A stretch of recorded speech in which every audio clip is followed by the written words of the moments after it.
Some people wonder, how did Einstein think? How do we physicists think? Most of it is when we're quiet, all by ourselves. We stare out the window and have blocks of equations just wandering in our head until these equations fit together, and then we get a sheet of paper and scribble. It can be very frustrating at times, scribbling equations everywhere. The old cliche of scribbling on the back of the envelope often is true because that's sometimes all you have around. He was always thinking in pictures, visualizing things. When his father gave him a compass, he would just sit up night after night watching the needle point northward. It would send chills down his spine. Einstein once said, "I want to know God's thoughts in a mathematical way." Einstein wanted an equation, perhaps no more than 1 inch long, that would encapsulate all physical laws. The beauty, the majesty, the power of the universe into a single equation. That was his life's goal.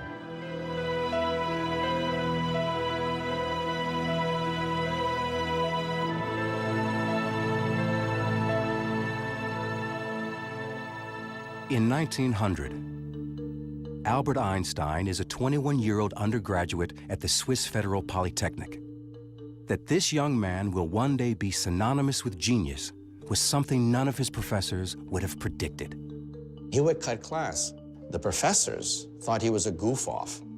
As a consequence, Einstein couldn't get a single job after graduation. He even thought about switching fields and selling insurance. Can you imagine opening the door one day and there's Albert Einstein selling you life insurance? What a waste. Einstein thought he was such a loser. He wrote a letter to his family saying that it would be better if perhaps he was never born. Nobody was talking about the young Albert Einstein. He worked as a substitute teacher in short jobs in various towns.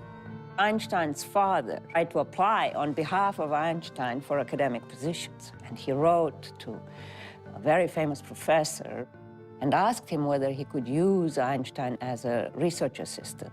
But there were no positions available.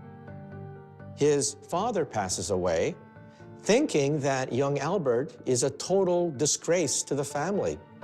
In 1902, the depressed and despondent young Albert moves to Bern, Switzerland's capital, and begins a career far from science. One of his friends arranged for Einstein to get a job as a lowly patent clerk in the Swiss patent office. In this office, on the 3rd floor, Einstein spends 6 days a week reviewing applications submitted by all kinds of inventors to the Swiss government. Given a patent, you had all this information, and he had to strip it down to the essence, and that honed his skills as a physicist. He would very quickly dash off all the patents that he had to analyze. He didn't find the work very strenuous. It was not so intellectually demanding. And it would give him ample time to contemplate the universe. He never would have been very good at a university kissing up to a senior professor. He was much better at a stool in the patent office, trying to daydream about what is it like to ride alongside a light beam. From that job, he would launch a revolution which would change world history. Einstein's idle daydreams will profoundly change the way the universe is understood. In 1905, in what's been called his miracle year, he publishes in his spare time 4 visionary papers, the first of which answers the age-old question, what is light? The photoelectric effect. This paper, written by this total unknown, showed that light comes as a particle called the photon. We use that in television, we use that in lasers. In another paper, the 26-year-old Einstein posits something we now take for granted, the existence of atoms. People didn't believe in atoms in those days, but he proved that atoms can actually make small little dust particles move in a liquid. And he calculated the size of atoms. These papers would have been a remarkable career for any physicist, but Einstein is far from finished. He writes yet another paper with the famous equation E equals mc squared. At the simplest level, this means energy can become matter, and matter can become energy. The tiniest speck of matter holds potentially huge amounts of energy. Unleashing it requires a nuclear reaction, the sort going on constantly in the night sky. Ever since people began to look up in the heavens, they would say, what makes the stars shine? But it took Albert Einstein to answer the question. Mass, M, turns into E, energy. That is the engine that lights up the stars. Today, E equals mc squared is Einstein's most famous equation. But another theory he publishes this same year is more important and more controversial: the special theory of relativity. When Einstein was a teenager, he enjoyed imagining what it would be like to ride a beam of light. Now, he returns to this daydream, and it changes his life. In the spring of 1905, Einstein was riding on a bus, and he looked back at the famous clock tower that dominates Bern, Switzerland. And then he imagined, what happens if that bus were racing near the speed of light?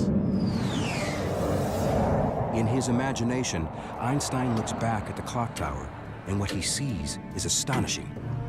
As he reaches the speed of light, the hands of the clock appear frozen in time. Einstein would later write, a storm broke in my mind. All of a sudden, everything kept gushing forward. Einstein knows that back at the clock tower, time is passing normally. But on Einstein's light-speed bus, as he reaches the speed of light, the light from the clock can no longer catch up to him. The faster he races through space, the slower he moves through time. This insight sparks the birth of Einstein's special theory of relativity, which says that space and time are deeply connected. In fact, they are one and the same, a flexible fabric called space-time. Sitting alone on a city bus, Einstein believes he has glimpsed a secret of the universe. For Einstein, space was this place where stuff was, and it didn't do anything. It had stuff in it. And so space combined with time to become space-time is a more dynamic understanding of this arena that everything takes place in. It's becoming more alive in a way. He's saying very, very outlandish and very, very strange things. Rarely had anything so radical been submitted to Europe's most prestigious scientific journals. He was a complete outsider to the physics of his day, as he was, being in Switzerland, being a patent clerk.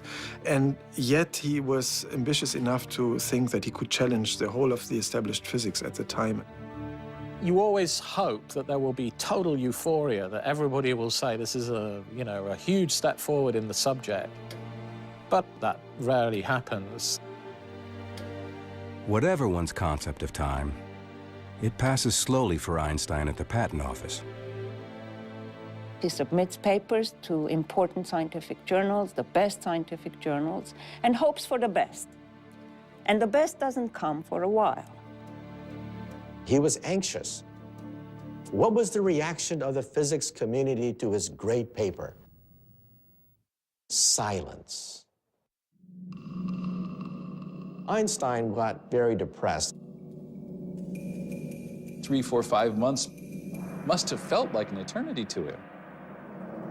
And then Einstein's papers fall into the hands of perhaps the one man who can fully understand him, Max Planck.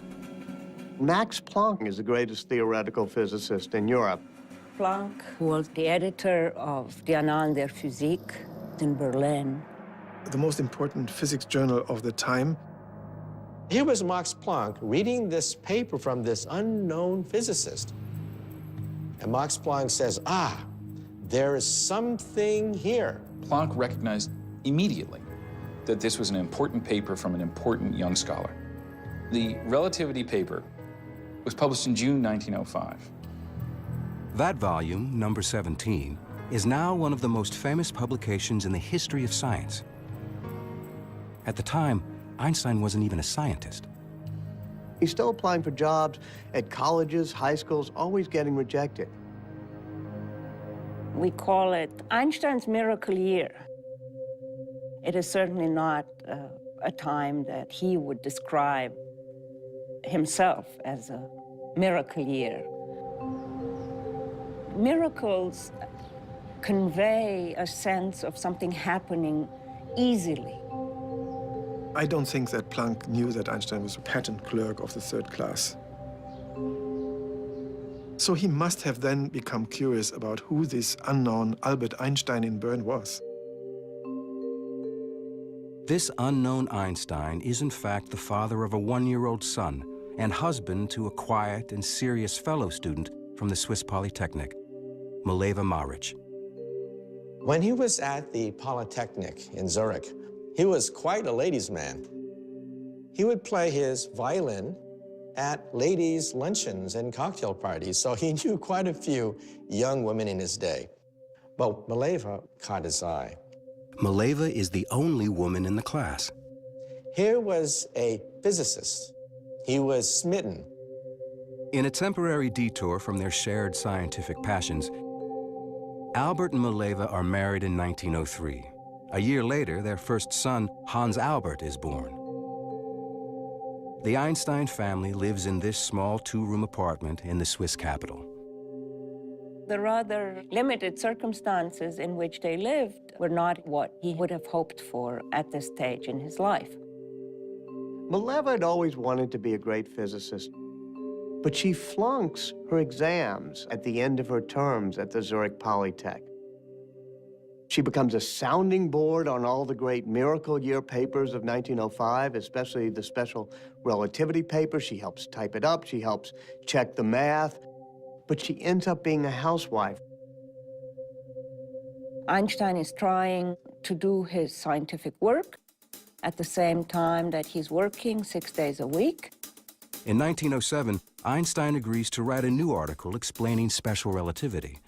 But when he re-examines his theory, he finds it seriously limited. It was called special relativity for a reason, and that was because it really only dealt with moving at constant speeds. In other words, Einstein's special theory of relativity only applies to a special case, an object moving in one direction at a constant speed.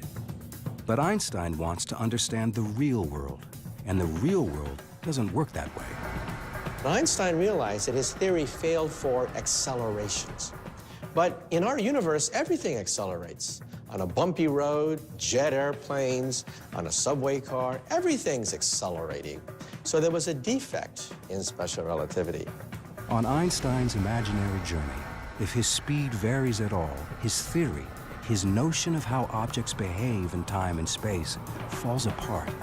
His scientific mind wants it to apply to all cases. Einstein knows that for his theory to work, it has to account for everything in the universe. And that includes the pervasive and invisible force that holds everything together. Gravity. Gravity is everywhere. Gravity holds us to the floor. Gravity holds the sun together, the solar system together. Where was gravity in special relativity? Einstein wants to expand his special theory of relativity into a general theory of relativity, a theory that will explain not just time, but also gravity. He realizes he will be fighting more than 2 centuries of scientific thought, and his hero, Sir Isaac Newton. It's 1907, and the 28-year-old Albert Einstein is still a patent office bureaucrat. It has been 2 years since he published his special theory of relativity, and the ambitious Einstein decides to advance an even more radical interpretation of the universe, a general theory of relativity. Doing this will require him to take on his scientific hero, Sir Isaac Newton. In Einstein's time, Isaac Newton was God. Newton was the founder of modern science. This is the actual first edition of Newton's Principia Mathematica of 1687. This priceless artifacts is the very, very famous book which became the foundation of universal physics for centuries, until Einstein upset the apple cart. It has been almost 250 years since the apple fell from the legendary tree on Isaac Newton's estate, giving Newton the inspiration to formulate his law of gravity. Newton said that if an object falls, it's because there's a mysterious force called gravity pulling it down. But you know, Isaac Newton himself was not satisfied by that. Objects move because they're pushed, not pulled. Objects move because they're pushed. So what is pushing this? Newton didn't know. So Newton simply threw his hands up and said, I don't know. So I'm going to invent something called gravitational pull. And Einstein said, no, this theory can't be right. He was prepared to simply go, I really want to solve this problem. I want to really understand the whole universe. Max Planck said to him, you can work on gravity if you want to, but there are two problems. You're not going to be successful. The problem is too hard. And if you do, no one will believe you. It's an extremely difficult task. It's not clear where to begin or how to go about doing it at all. Ultimately, the thing that gives him that clue turns out to be his old faithful way of reasoning, the thought experiment. It's what you and I would call daydreaming, but he gets to call them thought experiments because he's Einstein. He's in his office at the patent office, looking out at the window, and he imagined a man working on a roof. And he begins to wonder what would happen if one of those men were to fall off the roof. And then he had the happiest thought of his life, the inspiration of the ages. He had a vision. The man will not actually be feeling his own weight. He would be weightless. And then he imagined, if you're in an elevator and somebody cuts the cord, what happens to you? You fall. But the elevator falls at the same rate you do, so you are weightless inside the elevator. So then Einstein got it. It's as though gravity's been switched off. What's really going on? There is no such thing as gravitational pull. The Earth has curved the space around me, and space is pushing me into this chair. Space itself can be curved. That's crazy sounding. Space is adjustable. It's actually malleable. Space and time are malleable. It's this flexible thing that can be twisted. You bring an object into space, and it distorts the space around it. Why does the Earth go around the sun? Most people would say, well, the sun's gravity is yanking the Earth toward the sun in a circle. Wrong. The Earth is going around the sun because the sun has warped the space around the Earth, and space is pushing the Earth toward the sun. He had a new theory of gravity, a new theory of the universe. Einstein publishes his ideas about gravity. At the same time, his work on the atom brings him increased attention. As a result, in 1911, he's offered a position as a full-time scientist at the University of Zurich. The 32-year-old patent clerk finally leaves Bern to become, for the first time, Professor Albert Einstein. People start realizing that those miracle year papers of 1905 are probably right. And he starts getting invited to the Solvay conferences, which are the gatherings of the greatest physicists in Europe. Convened by the Belgian philanthropist Ernest Solvay, these conferences bring together the greatest scientific minds in Europe, and Albert Einstein is among them. In fact, he's the youngest professor there. He made an impression. He was friendly, he was funny, and he was smart, really smart, and people saw that.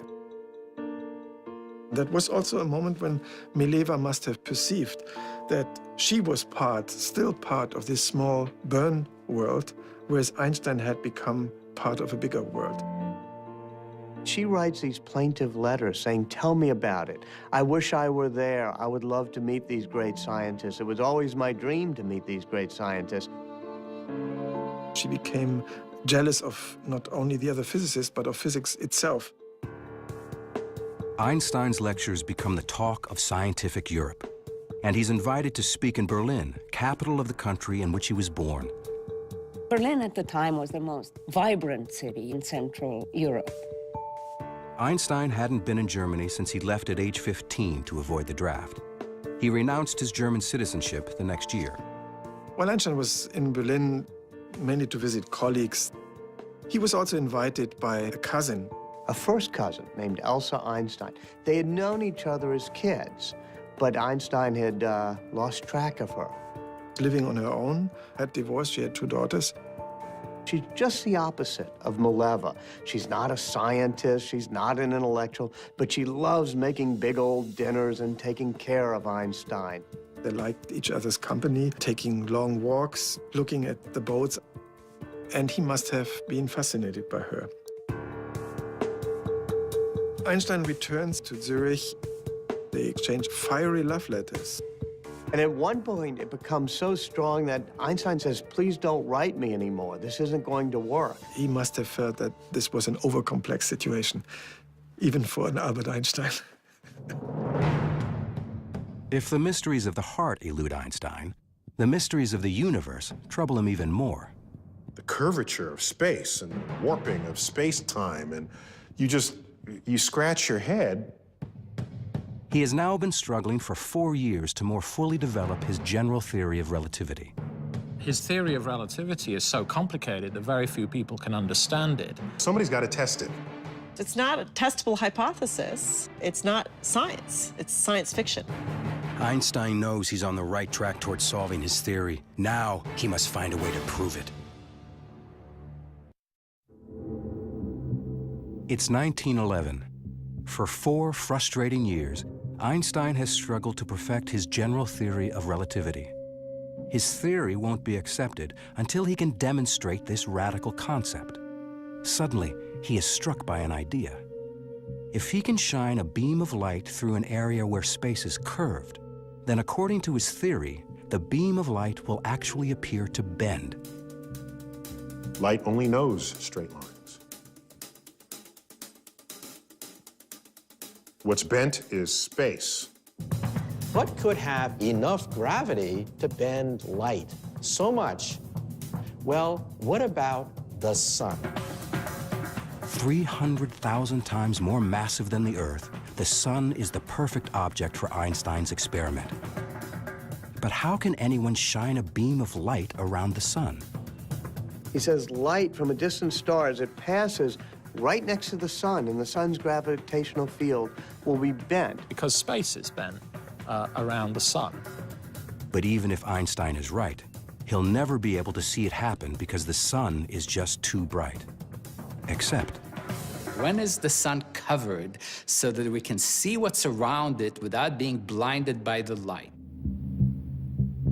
That only occurs during a total solar eclipse.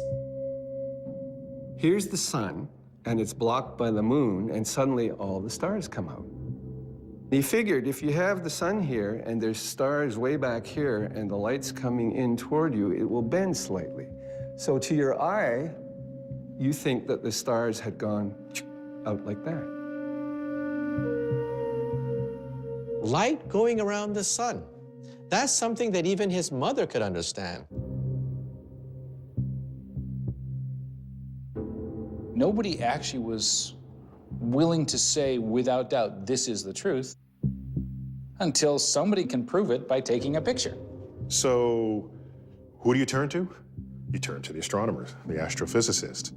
Our laboratory is the entire universe. by 1912, Einstein believes he is finally on the verge of proving his long percolating and provocative theory. He publishes this revolutionary prediction and puts the call out to the astronomy world. Go out and measure. He said, go to an eclipse and do this observation. Nothing happened. He actually wrote to well-known astronomers trying to interest them in doing a test, and was a little discouraged, I think, because he discovered, as people often do, that astronomers are busy people with many things to do and don't necessarily drop everything at the drop of a hat, even for Einstein. It's a frustrating and bitter setback for Einstein. But then, at the Berlin Observatory, a young assistant answers the call. He's an impassioned and brazen young man who's willing to go, quite literally, to the ends of the earth for Einstein. His name is Erwin Finley Freundlich. Freundlich was in his early 20s. He wanted to make a name for himself. He got a sense that here is my chance. This is new stuff, it's important stuff, and I could be part of it.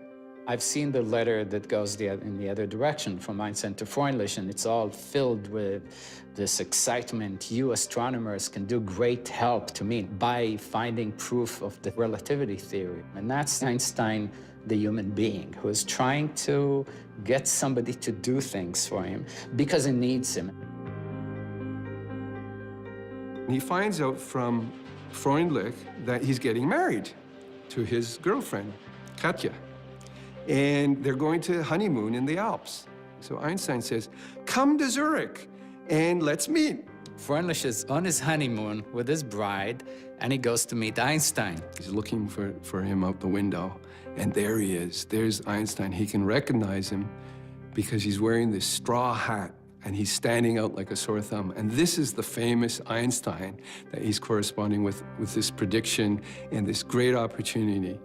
And he's going to get to meet him. So he gets off the train and he shakes his hand and they're all animated. And before they can talk, they whisk the couple off the train and they go to Frauenfeld nearby. It's a suburb.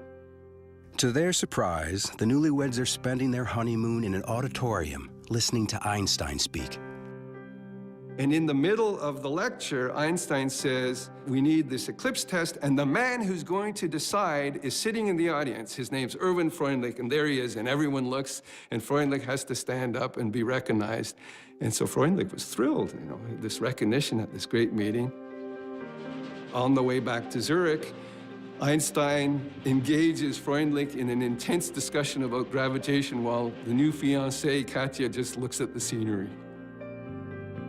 They start hatching up that plan of going to a total solar eclipse. The problem with the total solar eclipse, of course, is that it's only visible over a small area of the Earth because the shadow of the moon is actually only a few miles wide. They get these tables and they realize that the next total solar eclipse will occur in the Crimea, which is in Russian territory, on the 21st of August, 1914. Freundlich goes to his boss, says, look, let's go to Russia. I'm collaborating with Einstein. Will you put the money up? And he says, no way.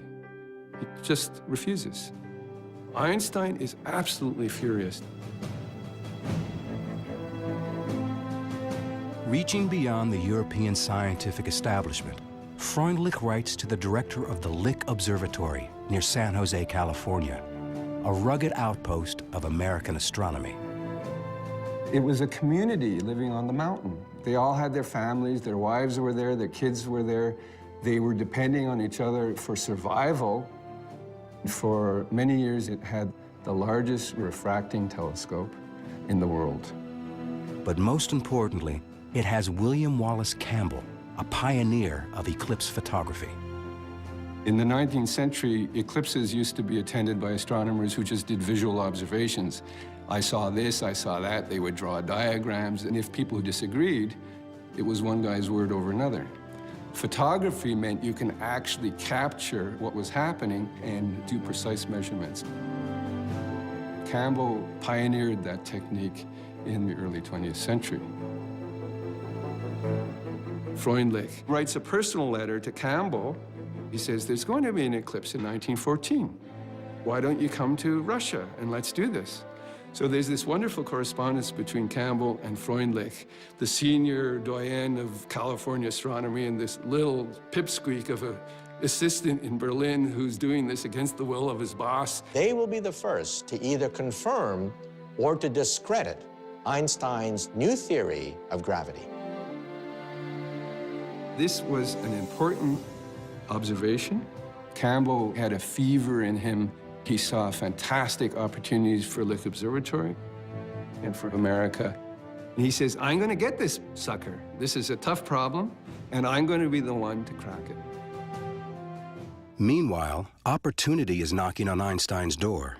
His original mentor, Max Planck, is asked by the King of Germany, Kaiser Wilhelm II, to recruit the best scientists for a new institution in Berlin. Planck recommends the young man he considers his own discovery, Albert Einstein. And they said, if we bring Einstein here, people will look at this and say, Berlin is where the action is. It's worth whatever it takes to get him here. On July 11th, 1913, two men arrive at the Zurich train station, Max Planck and Walter Nernst, a renowned German chemist. They are hoping that a personal appeal will persuade the rebellious young scientist to return to his German homeland. Two men, middle-aged guys in dark clothes, get off the train, and they go find Einstein. They're so different. Max Planck is very proper Prussian, always very well-dressed and well-groomed, wearing the monocle, talking in very formal tones. And there's Einstein, who's refusing, even back then, to comb his hair and dressed in, you know, sort of old coats and however he feels like it, already starting not to wear socks. They make a great offer to him. He'll be a professor at the University of Berlin. He'll be a member of the Prussian Academy. He won't really have to teach classes. He'll have all of the research help he needs. It was Max Planck. It was Nernst. It was the Prussian Academy of Sciences. It was the entire world of physics that had said no, bearing down and saying, we want you. Einstein did not answer the offer. Einstein says, why don't you just go take a trip for the rest of the afternoon up the mountain? I said, I'll meet you at the train station when you come back. I'll be carrying a bunch of flowers. And if the flowers are red, I'm coming to Germany. And if flowers are white, sorry, no go. Thanks for coming. I've made the argument that Einstein delayed his answer to this question, in part because he sort of wanted to live with the pleasure of being so deeply sought after. But it's certainly true that this was not simply a snap decision. As he often does when he has a difficult problem to solve, Einstein takes a long walk. Zurich was comfortable. There was lots still up there. You don't just sort of walk away from that. His wife really wants to stay in Zurich. On the other hand, they've offered him the greatest job imaginable. There was one other thing enticing Einstein to Berlin. At some point, he received a birthday card. It was Elsa writing him a postcard. This must have exploded on him as, reawakening all these emotions. Planck and Nernst come back. They're at the train station. Einstein is there. It was a dramatic moment. It was a self-consciously dramatic moment. There would have been a little dramatic flair there. He's holding his flowers. And they look, and the flower is red. Einstein says, gentlemen, I'll go to Germany. I'm going to become one of you.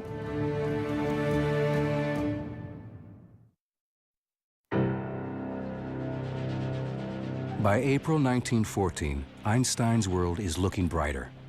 The solar eclipse needed to help prove Einstein's long-gestating general theory of relativity is only 4 months away, and Einstein is on his way to Berlin to join the Kaiser Wilhelm Institute, an elite group of scientists working under Fritz Haber, the institute's director.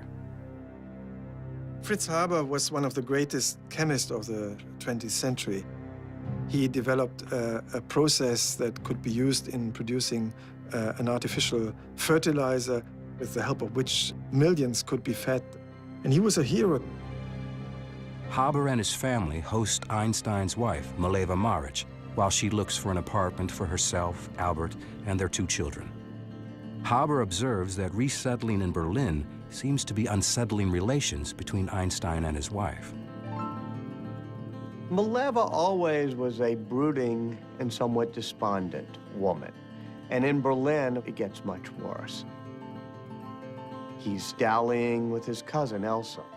Einstein is a very brutally honest guy, so every now and then he apparently would tell Mileva about Elsa. Then they start fighting with each other.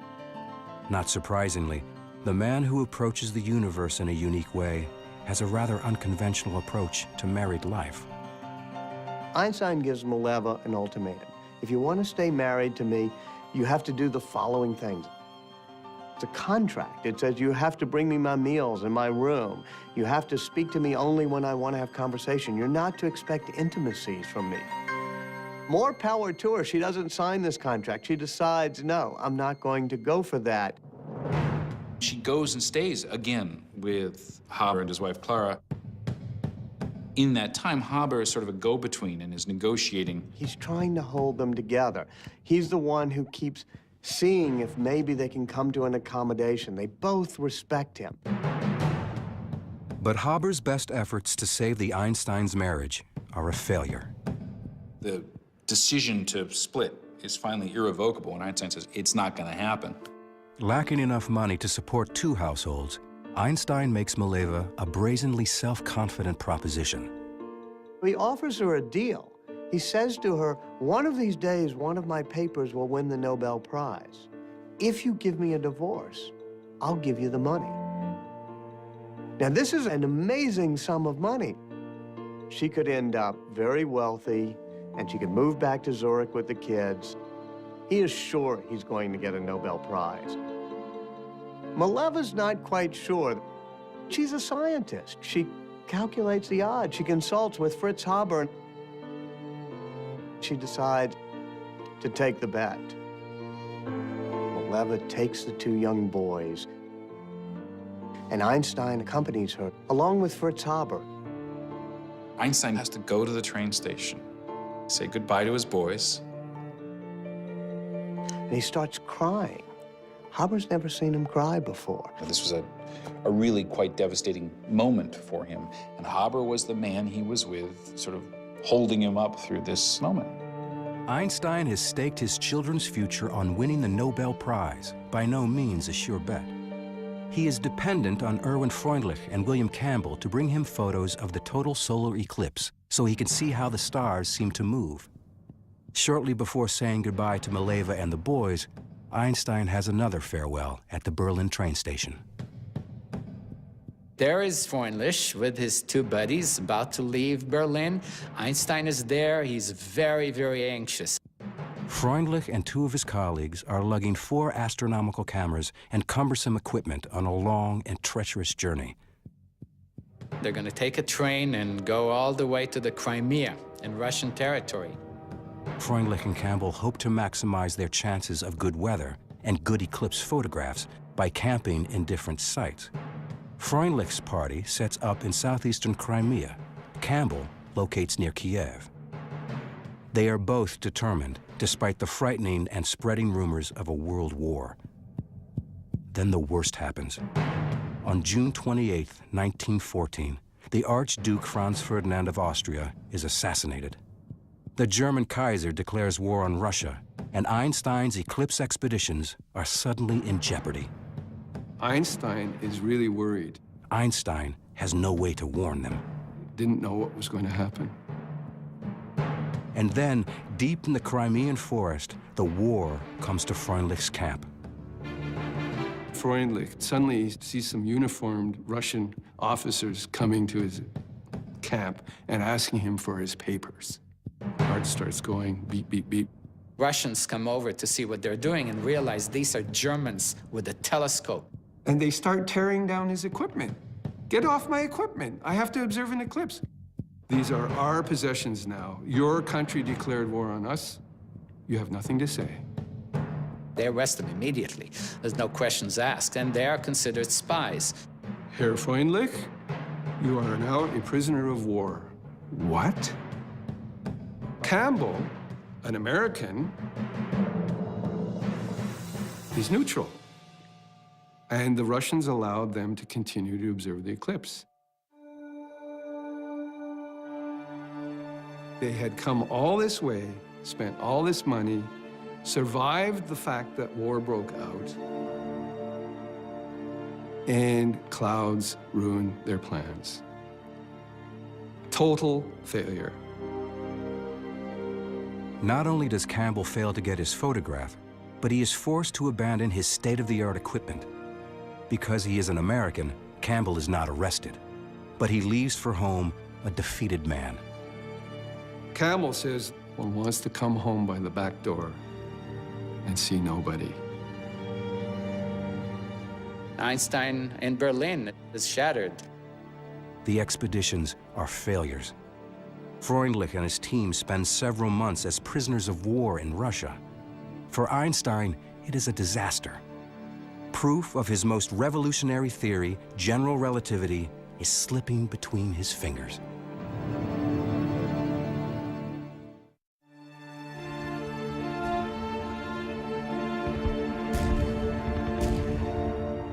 The outbreak of World War I leaves Einstein's Russian eclipse expedition in shambles and threatens to further obscure the long-sought proof of the relativity theory on which Einstein has labored for years. The war killed communication between scientists. The open exchange of ideas was gone overnight. Ties were cut. Once the United States joins the war, astronomer William Campbell sees things differently. Campbell dedicated himself to the eclipse problem, independently of his former colleague from Germany, who he now viewed as the enemy. In Berlin, the whole atmosphere changed. When Einstein looked out of his window, he would see a lot of patriotism. In his eyes, a whole nation went crazy. All of Einstein's expectations of the kind of city he was going to live in disappear. They're gone. Hundreds of thousands of German young men marched enthusiastically. His best colleagues, Planck and Haber, were enthusiastic about the war. His close friend Fritz Haber, like Einstein, was born German and Jewish. Fritz Haber converted to Christianity, and he tried to assimilate as much as possible. One of his great moments of pride when he actually received a commission in the German army. Really almost unheard of award for a converted Jew. Einstein saw this as ridiculous. Haber said, I'm a chemist. I understand the chemistry of the chlorine atom very well. I know that chlorine gas is poisonous. Can I turn this into a useful weapon? Haber felt he could construct a devastating enough weapon that it would end the war quickly, thus a humane outcome. The institute Haber directs is turned into testing gas to be deployed on the Western Front. Einstein has an office in Haber's institute. Einstein was disgusted by the eagerness with which Haber, first amongst his colleagues, but many of his colleagues, went looking for ways to kill people and kill them more effectively. Haber was one of the first to develop terrible weapons out of the potential of science. Early in the war, Haber's new mystery weapon, poison gas, is tested on a Belgian battlefield. Haber was there and said, release the weapon. This low cloud drifted over the battlefield, and the cloud just sort of forms. This was the first time this ever happened. Troops had seen things that looked much worse than this cloud, and the effect was devastating. I mean, the troops were just blown out of their trenches. Haber saw thousands of people die, thousands of soldiers, about 5,000 soldiers. Your lungs begin to fill with fluid, and as the deterioration of your body continues, you can lie there on dry ground, in effect drowning. Albert Einstein takes a look at his close friend and his, intimate professional colleague and says, in effect, you're pathological. This is grotesque. He writes a letter to a friend in Switzerland that says, all our supposed technological progress is like an axe in the hands of a madman. Haber never resented it. And it's so strange that he befriended Einstein so closely. They were living on different planets. The war posed a big dilemma for Einstein because in his personal relationships he respected and was even fond of his colleagues, but rejected their wholehearted support of the war. He comes across this very publicly hyped and published document called the Manifesto of '93, signed by 93 leading German academics, including the people who brought him to Berlin and the people he most values, Haber, and above all, Max Planck. The manifesto says Germany had to fight, it was justified and morally acceptable to fight in this war. And this shocked Einstein. In effect, a betrayal. This was the moment when Einstein realized that there were some things about life outside physics that were important enough that he had to actually go out on a limb and take some personal risk to defend. He actually tries to present a counter-manifesto of other German academics who say, no, there's something else out there besides national pride, national competitiveness, national fury. And 4 people signed the manifesto. It goes nowhere, never published, it fails. He becomes a pacifist. He becomes a war resistor. And Einstein was nearly alone. He's isolated. He's being rejected by his colleagues. His marriage is breaking up. He's having a custody battle for his kids. He immerses himself in his science. The isolation has a positive outcome as Einstein looks again at his general relativity theory. He refocuses on the mathematical equations. One day, he looked back at the calculation for the bending of light as it goes around the sun, and he suddenly realized his earlier calculation was wrong. What would have been found had Freundlich done the observation was only half the deflection that's there, half the bending of the sunlight. It would have discredited Einstein's theory. It is an embarrassing but serendipitous discovery. For 3 years, Einstein has been urging astronomers to photograph an eclipse, which would prove an equation that he now believes to be wrong. Einstein has always considered the failed eclipse expeditions to be setbacks. In fact, they may have saved his career. The war raging all around him, the physicist retreats to his study. He had a little apartment, and most of his thinking was done in his study. Sometimes he can't quite visualize the curving of space. And what he does is he takes out his violin. He said that Mozart's music captured the harmonies of the universe. Playing the violin would help him think. Einstein had this prodigious ability to sit and think. It was called Sitzfleisch. People who knew him said he had this remarkable Sitzfleisch where he can concentrate on a problem for hours, for days, even years. In his office are lots of mathematical manuscripts with equations all over. And he's sitting there thinking, walking around, standing deep in thought. He's doing pure mathematics in his mind. Science is done by the seat of your pants. We have leaps of logic. We have years of wandering in the wilderness. We have frustration. We have pulling our hairs out. That is really the power of genius, the force of will to make all the mistakes necessary to get the right answer. There was never a moment of, oh no, I'm not gonna have a theory. That, because of his ego, I don't think it ever occurred to him that he's not gonna have a theory. What matters is you keep your eye on the prize. For Einstein, that prize is the Nobel, proceeds of which he has promised to Mileva and his 2 sons. In 1915, he's asked to present his general theory of relativity at a prestigious forum to the most important German scientists. Einstein accepts. But after 8 years of work, his theory still has 2 major problems. It's completely unproven, and the math appears to be flawed.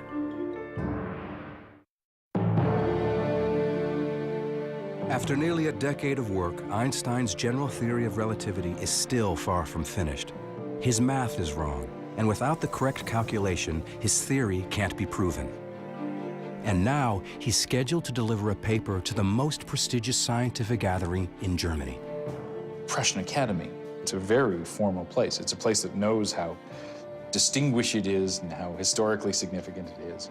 These weekly meetings you can sort of see as an attempt by at least some of Germany's leading thinkers to act as if the war were not all there was. Einstein is to present his theory of general relativity. The problem for Einstein is he hadn't finished it yet. In the fall of 1915, Einstein was hardly thinking about anything else. He was completely focused on finding the solution to a puzzle that had occupied him for more than 8 years. Einstein is trying to come up with these equations that describe how space is curved. And he's working deep into the night. If you look closely, it's really trial and error.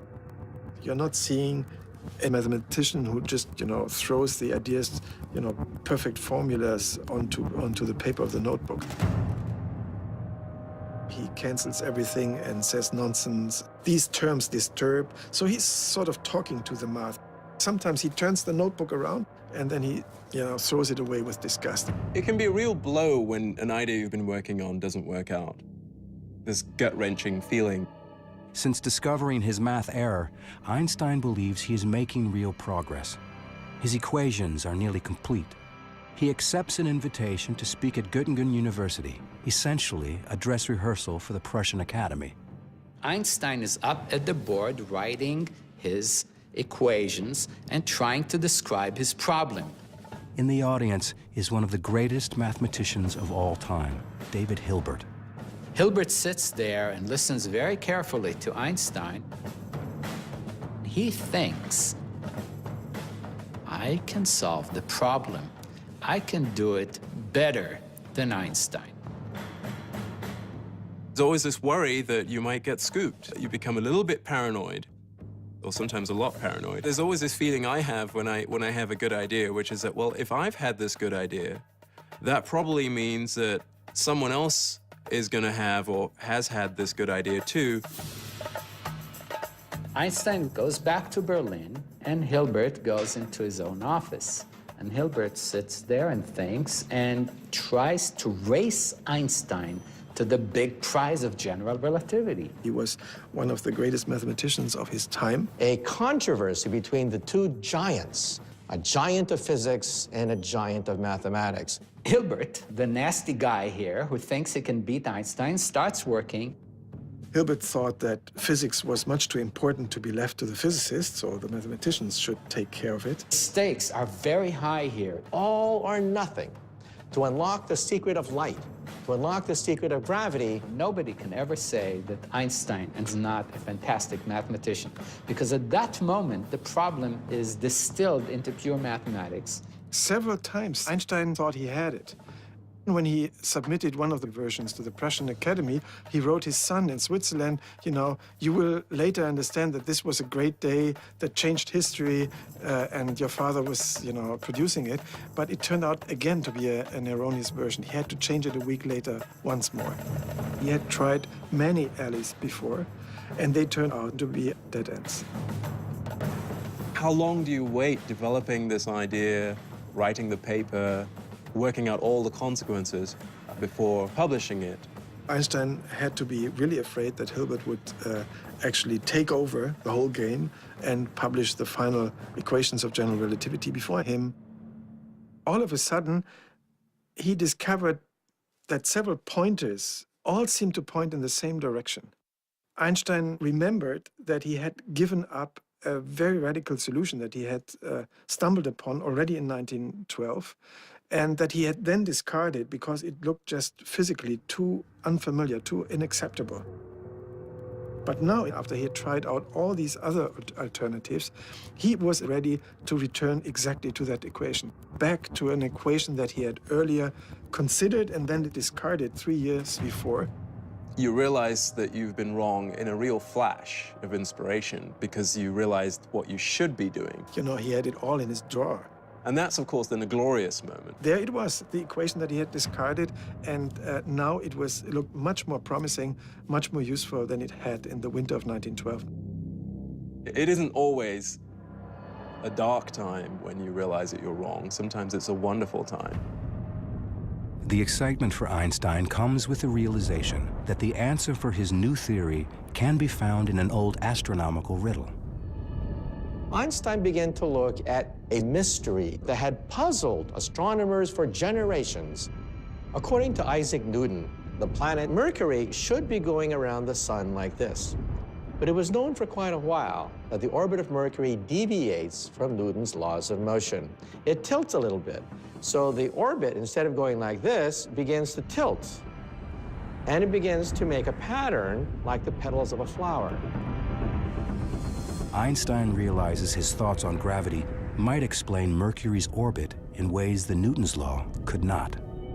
Was Newton wrong? Einstein says, maybe it's my theory of gravity. Is this simple enough to explain all the experimental data? He calculated painfully the orbit of Mercury, and there was a near perfect match. His equations on a notepad matched the motion of heavenly bodies in outer space.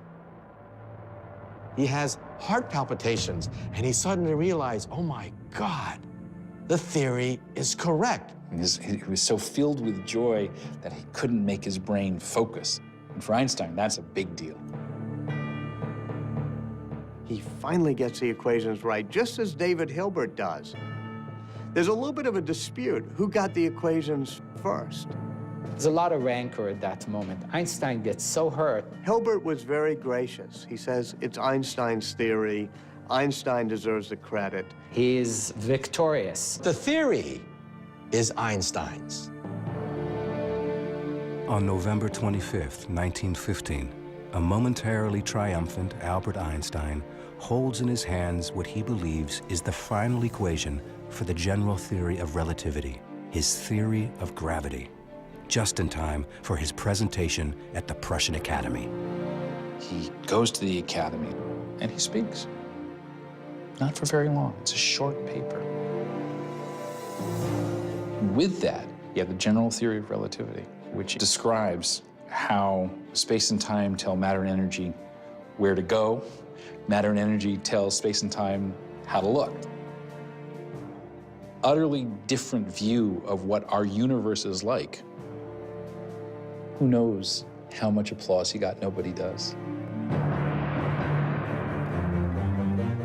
Everyone suddenly found themselves confronted with the idea that this strange German Jew had overthrown Newton's ideas of gravity. What exactly this meant now, no one was quite sure. There's still no physical proof of it. No one understood Einstein. Einstein believes he has finally got his theory right, but he knows that it won't be accepted until he can prove it. And he can't prove it without photographs of a total solar eclipse. For that, Einstein will have to wait again.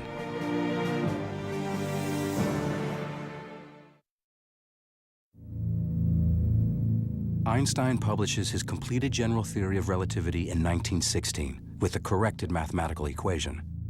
But there is still much work to be done. He needs photographs of a rare solar eclipse to prove the theory's accuracy.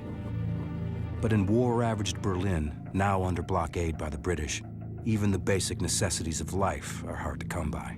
Surrounding him, Berlin was an impoverished city, and the hunger grew so bad that there were hunger riots. In the middle of a harsh winter, Einstein's intense productivity comes to a sudden halt. The reason he stops is he's exhausted and he's sick. Bad stomach problems. He's really, really, really sick. He writes, I don't eat, I haven't been able to sleep, and he succumbs to a physical and a mental breakdown. Einstein retreats to a small apartment in Berlin. His cousin Elsa becomes his nurse and savior. Elsa keeps cooking for him, bringing him food, eventually having Einstein move in with her. While Einstein's health is in Elsa's hands, the fate of his theory lies with astronomers. One of them who will play an important role is at Cambridge University in England. Arthur Eddington is a scientist, but also a religious man who attends this small Quaker meeting house just across the street from the university. Sitting in the back row at this Quaker meeting, full of people sitting quietly, is Arthur Stanley Eddington, head of the Cambridge Observatory, known all around the world as one of the most brilliant minds in astronomy. The war has taken a heavy toll on Eddington and his fellow Quakers, nearly all of whom morally opposed the war and refused to fight the Germans. He's one of the few men left. It's just him and the women. Day by day, men were disappearing from these benches. Not because they were going off to fight in the war, but because they were being arrested for being conscientious objectors. Anti-German feeling cripples scientific communication.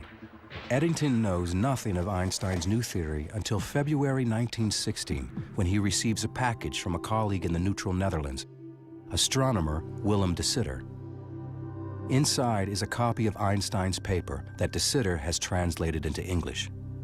Eddington opens it up and realizes immediately that he's seeing something of tremendous scientific significance. And he writes back to de Sitter, no one in England knows about this, no one. So he asks de Sitter, tell me about this Einstein. De Sitter says, well, Einstein didn't like the war and in fact had written a manifesto against the war.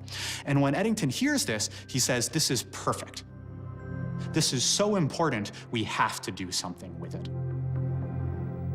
The mission becomes more than a scientific quest. Like Einstein, Eddington is isolated because of his political convictions. Eddington sees this exciting scientific challenge as a way to show that scientists across enemy lines can support each other for a higher purpose. Eddington says, relativity is the most important scientific theory since Newton, and it's done by a German, and even better, Einstein, a brilliant, peaceful scientist.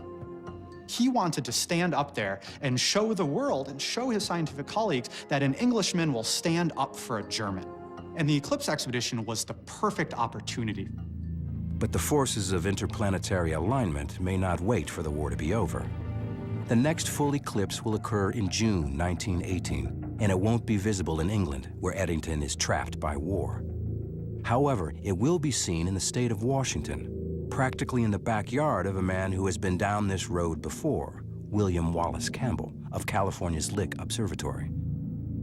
There was going to be another eclipse in 1918, not very far from Lick Observatory in Goldendale, Washington, in the west. If Campbell succeeds in photographing this eclipse, he can be the first person to determine if Einstein's theory is right or wrong. Because there was a war going on, no one else could go. The Europeans couldn't send an expedition, and so he had the field to himself. But Campbell also has a problem. They didn't have their equipment because it was still trapped in Russia. Campbell had been forced to abandon his state-of-the-art camera gear in the Crimea back in 1914 when World War I first broke out. So he improvises. Campbell went scrabbling around for equipment in Lick Observatory. They got a lens here, a tube here, and they cobbled together a couple of cameras for Goldendale. The Lick party was forced to use substandard equipment.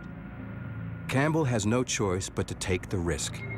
He has a total solar eclipse all to himself and may never have another opportunity like this again. Campbell's party travels to Goldendale, Washington, and gets ready for the coming eclipse. It was close to home, so the whole family went. Campbell's goal is to photograph the stars that emerge in the brief period when the sun is hidden by the moon. But on Saturday, June 8th, 1918, it seems that the universe is once again not ready to yield its secrets. Clouds moved in, and it looked like he wouldn't even get observations, and Russia would be repeated, which he hated. And suddenly, just at the crucial time, when they needed a clear sky, the clouds parted. Campbell begins taking photographs of the spectacle. It starts when the moon first comes in contact with the sun and then starts to move over the face of the sun. The sun becomes smaller and smaller and smaller until the last moment when the sunlight actually passes through the valleys between the mountains of the moon. And then this bright, brilliant beam of sunlight, and then the sun is entirely eclipsed. It's the blackest black you will ever see. My first eclipse, I literally lost my breath. It was like jumping in cold water where you go, you know, you can't believe it. It is breathtaking, literally breathtaking. It's a gorgeous sight. It's just, wow. Most powerful experience that I've ever had in my life. The New York Times had a reporter, and they wrote an article, "Clouds Fall Away for Eclipse." There's a little subtitle, "Test of Einstein Theory." This is the first time that an American newspaper mentioned Albert Einstein.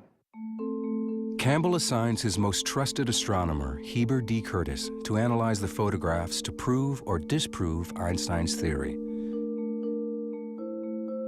Looking in, a star would have been visible, one of the stars that was to be measured. That star would have been very carefully centered on crosshairs in the eyepiece. Once that was done, the scales could be read in the X and Y directions, and a very precise position could be assigned to the star. From those numbers, it could be determined whether the star had appeared to change position. Einstein has predicted that the warped space around the sun will create an optical illusion, making the stars appear to move outward ever so slightly. Einstein predicted much less than a millimeter. This is not an easy measurement to make. Unlike most theories that people put forth, Einstein's general relativity makes very specific predictions. Very tight, it's gotta be this, and if it's not that, then the entire foundation of the idea has gotta be discarded. Extremely precise, painstaking measurements. There was no wiggle room in Einstein's relativity because the idea that gravity is the manifestation of the curvature of space and time. You're gonna say how much it curves and what happens to matter or light in the presence of that curvature, calculate it, make the prediction. If the prediction doesn't come true, you don't go say, okay, let me see if I can tweak the theory. Not in this case. You can see on these pages the kind of labor that Curtis had to endure in order to make these measurements. There's page after page after page of this. Some pages crossed out. All you needed was one experiment to show that any aspect of relativity would fail. And he'd have to go back to the drawing board completely. Curtis looks at the stars and sees nothing unusual. They all appear in their normal places, which can only mean one thing. Einstein is wrong. But Campbell is unwilling to risk his reputation on improvised equipment. Nobody wants to reveal an answer until everything has been double-checked. The best tactic is total silence until you're absolutely sure what you found. Campbell orders Curtis to check his results again and again. As Curtis works in quiet isolation atop Mount Hamilton, Europe is in chaos. The order of Europe changed completely. We have 3 empires that disintegrate within weeks of each other. On November 9th, 1918, Kaiser Wilhelm abdicates the throne. Einstein notes in his lecture book, class canceled due to revolution. In the immediate aftermath of the war, German scientists, including Einstein, are still not allowed to travel. But Eddington can. Einstein learns that he is going to Africa to photograph a solar eclipse expected on May 29th, 1919. As Eddington leaves Cambridge, the hallways are full of crutches and canes. Cambridge begins to fill up with students again, but they're crippled or they're maimed. He had no fanfare. He's heading off on a lonely adventure. Eddington believes in Einstein and hopes to bring back proof of his controversial theory. But in California, astronomer William Campbell is preparing to deliver his own results, and the news appears to be devastating. On two fronts and two continents, the proof of Einstein's theory now hangs in the balance.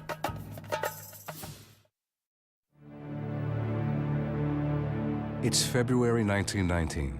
Atop Mount Hamilton in California, William Wallace Campbell is examining and re-examining photographic plates which appear to indicate that Einstein's general theory of relativity, his theory of gravity, is wrong.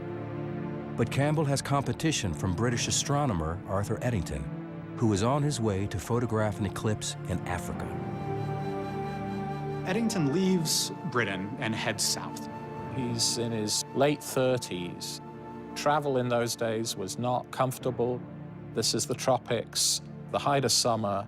It must have been a very unpleasant place to be. In May of 1919, after 10 weeks at sea, Eddington and his assistant arrive on the shores of Principe, a small island off the coast of West Africa. Malaria is a big problem. There are poisonous snakes. He has to hack his way through the jungle. They spend a month building a telescope in the middle of the jungle. The day of the eclipse, rain is coming rolling down. He's crushed. Phenomenal disappointment. But then suddenly, amazingly, a gap in the clouds. He sees a black moon. They have to begin taking photographs right then. They just start the device. The mirror begins to rotate, and then you put a photographic plate in the end of the telescope. It holds the film, and that plate has to be held with the telescope. Everything has to be aligned correctly. Take it out. Take out a new photographic plate. Put it in. Take it out. Put a new photographic plate in. And you try to get as many as you can. Tremendous race, but let's keep calm. Let's maintain composure. There's a great tendency to leave the lens cap on, to get the exposure incorrect, to make a fundamental error that would then ruin your career. Time is ticking away, the precious seconds. He doesn't really care about the sky going dark. He's looking for the star that's right there by the sun, grazing the sun. He's so busy working the telescope and switching out the photographic plates that, as he says it, he just had to do it in faith. He basically had to trust that something was going to appear on his plates. Like Campbell before him, Eddington is in for a crushing disappointment. He quickly discovered that most of his plates were worthless. The clouds have obscured nearly all the stars on every single photograph. But the very last few plates had just a few stars, which gave him some encouragement that he was going to be able to salvage something. You can imagine Eddington in this remote island, sitting down with a micrometer, a measuring machine, and looking, this distinguished theorist looking at these plates. His discipline is phenomenal. Now, to make these measurements, it's difficult. We're sitting here under this thick layer of atmosphere. Light comes from the distant reaches of the universe, and then it gets like jiggled and wiggled and smeared as it gets through the atmosphere. And by the time you're looking at starlight, which should be a pristine point of light, it's this smudge. It's a smudge. It would quickly become apparent that it was going to be a much, much more difficult job. They're doing these precise measurements in the middle of the jungle. He can't wait to get back to Britain. Of course, it's going to take him months to get back. Einstein was waiting very anxiously. He was getting a lot of letters from friends and colleagues asking if any news was afoot. But relations between England and Germany were very, very frosty, and Einstein didn't think it would be at all appropriate for him to presume to write to one of these English astronomers and ask them what was going on. Eddington returns to Cambridge Observatory just as Campbell sails into London. Campbell is here to address the Royal Astronomical Society, an organization dating back to the age of Isaac Newton. He carries with him the secret results of his eclipse expedition of the year before. Campbell is the first to speak, and he was nervous because there were a lot of emotions flying about this test and a lot of reputations at stake. The anxiety must have been enormous because he's in front of all of his colleagues. There is that one moment, the one moment that you stand before your peers. I don't think you ever really feel ready. Butterflies. And then finally, Campbell announces his results. He said Einstein is wrong, and Lick Observatory says Einstein is wrong. But the session takes a dramatic turn with the reading of a cable from Eddington. His preliminary findings show just the opposite. The British were going to say that Einstein's right. Eddington still had more calculations to do, and it wouldn't be ready for a couple of months. But here we have this special meeting of the Royal Astronomical Society. Everyone's watching. Campbell says Einstein's wrong. The British say, we don't know yet, but it looks like he might be right. I mean, just delivered a death blow to Einstein. Campbell started to really get nervous sitting in that room. Campbell sends an urgent message to his colleagues back in America, who were about to release their negative report on the eclipse photos. It was an historic cable of 5 words. Delay publishing Einstein results. Campbell. 4 months later, on November 6, 1919, Eddington travels from Cambridge to London to address the Royal Astronomical Society. He has finalized his photographic findings on Einstein's theory. People come down from all over England to see what's going to happen. Everybody is shoving their way in there so they can see what the results are going to be. The portrait of Newton overlooking the whole ceremony. Had Newton been able to look down on this meeting, I think he would have been absolutely fascinated. Eddington begins the meeting by pointing to the portrait of the founder of the Royal Society and saying, "Forgive us, Sir Isaac Newton, your universe has been overturned." The eclipse was partially obscured by clouds, but a few photographs of value were obtained. The secretary of the society records Eddington's results. The measurements of the plates have led to the conclusion that the deflection of 1 second .75 at the sun's limb, predicted by Einstein's general theory of relativity, is verified by the eclipse observations. The public interest that gets generated by this is tremendous.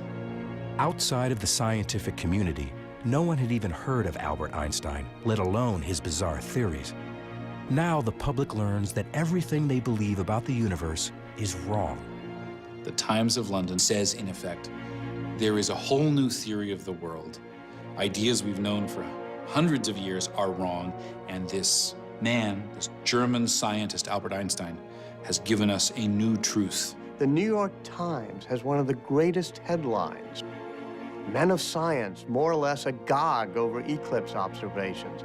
Einstein theory triumphs. And it is then that the German press also picks up on these events. There's a Berlin magazine that shows him, sort of this romantic face with a already fairly, dramatic hair, and this faraway look in his eyes. And the caption to the cover of this magazine says, a new figure in world history. Although few people really understand Einstein's ideas, soon everyone knows his name. Beers are named after him. Mothers named some of their children after him. Einstein himself never realized that his obscure theory of gravity would excite the public imagination. He says things are crazy here with the press. They all want an article, they want a lecture, they want photographs. It is all a craziness. This is, one of the first great ages of photography. So there are pictures of Einstein. There are undersea cables. People can carry news all over the world.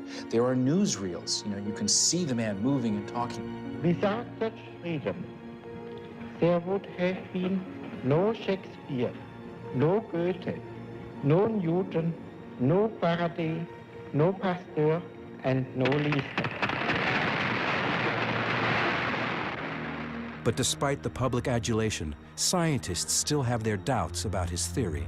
People are making a mistake. They're mistaking Einstein's fame for acceptance of his theory. They're equating the two, and that's very far from what happened. A backlash set in. In the New York Times, you could see that they were constantly questioning, who is this famous scientist? Most British people and most Americans, most people from the Allied powers were very hostile to Germany after the war. They were not at all interested in reconciliation.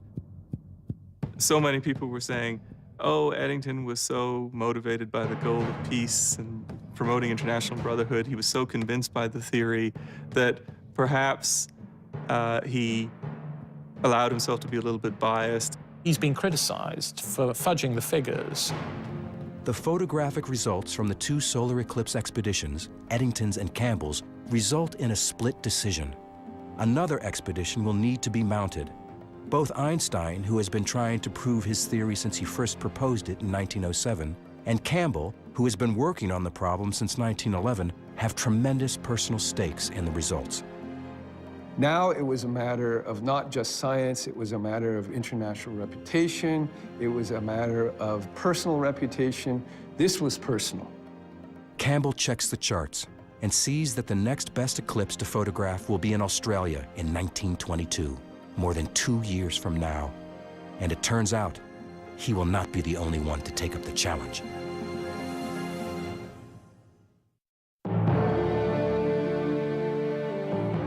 It's 1921, and the 42-year-old Albert Einstein becomes science's first superstar.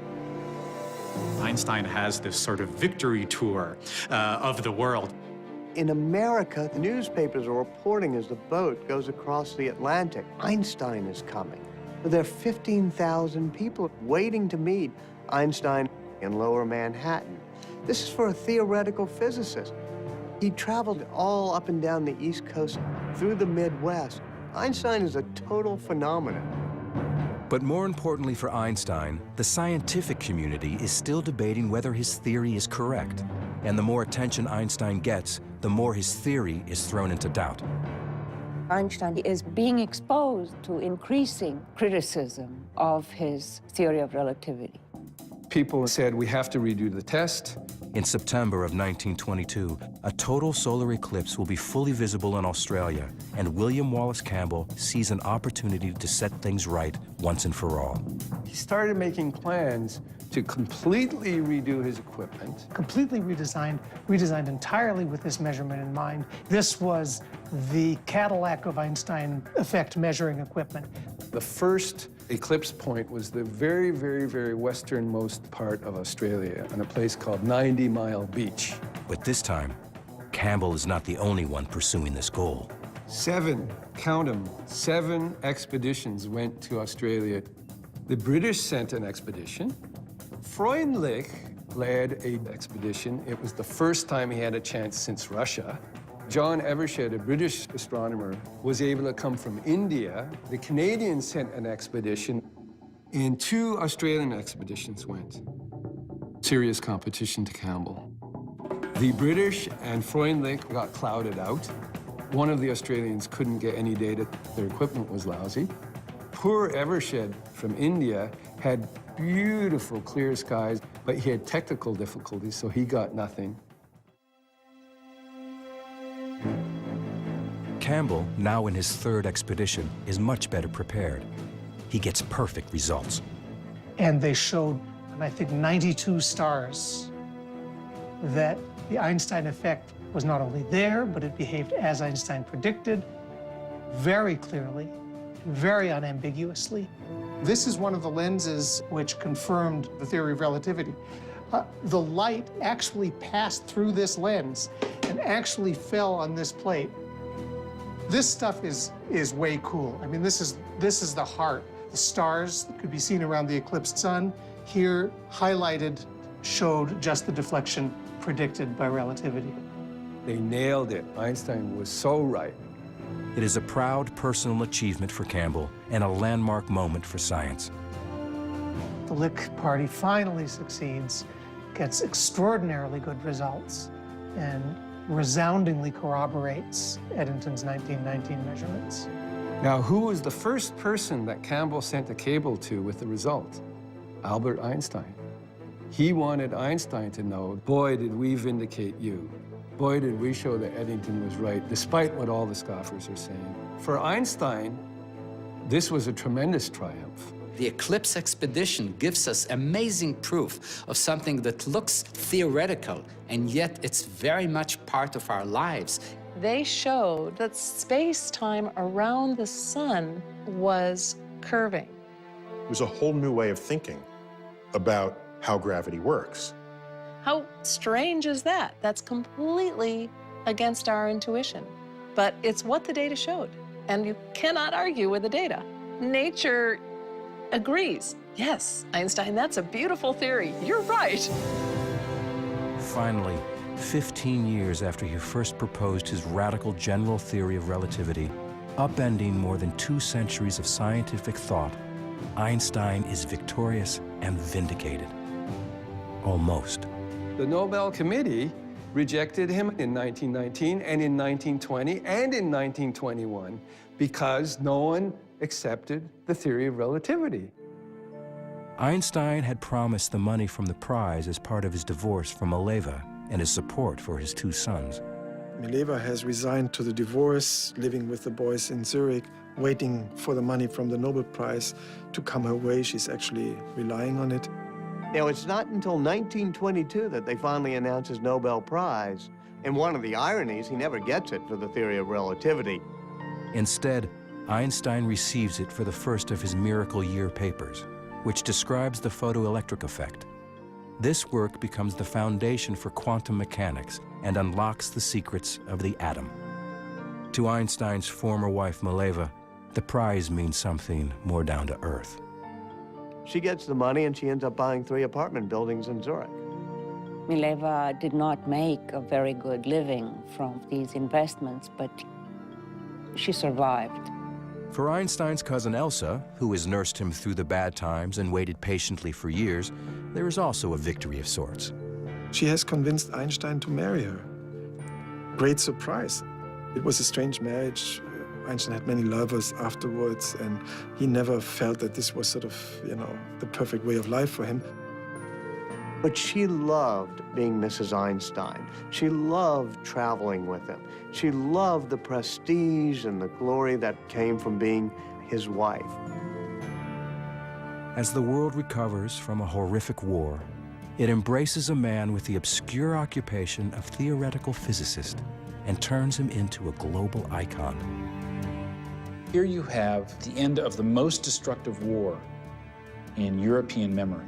And here this pacifist saint comes along with a wild halo of hair, piercing eyes, and people on all sides of the Atlantic, in Germany and in England and in America, could all celebrate him as a man of peace, but also somebody whose science transcended the horrors of war. That's where the emotional resonance of his accomplishment came, I think. And that's why people seized on him, not just as a smart guy, but as a symbol, maybe an all-purpose symbol of what humanity can do well in the context of what humanity has clearly done so terribly. His story, the solo scientist who turns the world upside down, is enticing. Alone in his studio, using only his mind and a pencil, Einstein made bizarre discoveries as intriguing to the public as the most talked about music and movies of the day. They loved the mystery. Einstein himself said so. The fact that there are these wonderful words in the 4th dimension, bending of space, time warps, all that kind of thing. It's great. Light moves in ways you don't expect. These are kind of romantic ideas. These are, mind-bending ideas, and people picked up on them in all kinds of ways. And it had this cool quality to it. He could see in ways that no one else could. He put together elements of the universe that others had not imagined would fit together. The general theory of relativity is one of the greatest achievements of the human mind. If you think about it, the entire modern age, the age of laser beams, telecommunications, satellites, that age was opened up by the work of Albert Einstein. For example, black holes and neutron stars and the Big Bang itself. You cannot describe them adequately without Einstein's theory of general relativity. It is beautiful and simple and profound. And all the best theories of the universe are just that. Einstein dies in 1955 at the age of 76. But more than a half a century later, the man and his theories continue to capture the popular imagination and to inspire. Here was a man, because of the power of his intellect, the sheer power of his mind, was able to rise above poverty, rise above war and strife, to become one of the great figures in all of human history. And that was an inspiration, because you don't have to be born handsome. You don't have to be born with muscles. You don't have to be born that way. You can achieve it by the sheer power of intellect. And for me, that's always been a shining beacon.